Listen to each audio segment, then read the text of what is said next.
People in communities across the country are talking about today's historic Supreme Court decision on same-sex marriage. By a 5-4 vote, the High Court affirmed the right of same-sex couples to marry in all 50 states.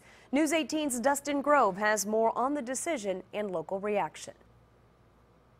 This morning, the Supreme Court recognized that the Constitution guarantees marriage equality. Talking about Friday's historic Supreme Court decision, Ashley Smith found it difficult to contain her emotions. Sorry. She says she's been fighting for same-sex marriage for 10 years. It shows that we are just like every other family. Whether you're gay, you're straight, you're a single mom, you're a single dad, it doesn't matter. Like, we are all Americans and we should all be treated equally. The ruling doesn't change much here in Indiana. The state has been allowing same-sex marriage for a year now. Still, advocates call it a huge moment in the nation's fight for civil rights.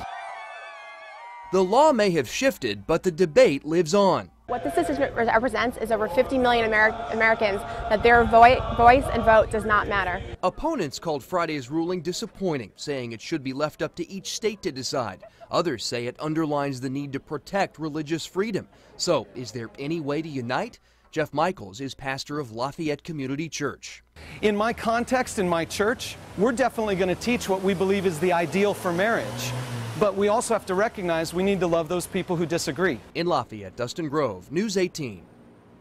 The ruling is the most expansive expansion of marriage since the court struck down bans on interracial marriages in 1967. Local attorney Mark Davis echoes some of the arguments used by the dissenting justices. He says it's the latest example of a court deciding an issue that should have been decided on by a legislative body of elected officials like the Indiana General Assembly or Congress.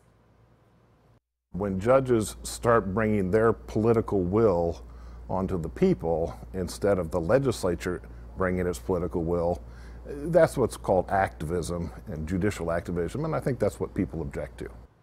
While he may disagree with the decision personally, Davis says he realizes the issue is now settled, and he's happy for some of his friends and clients who are gay.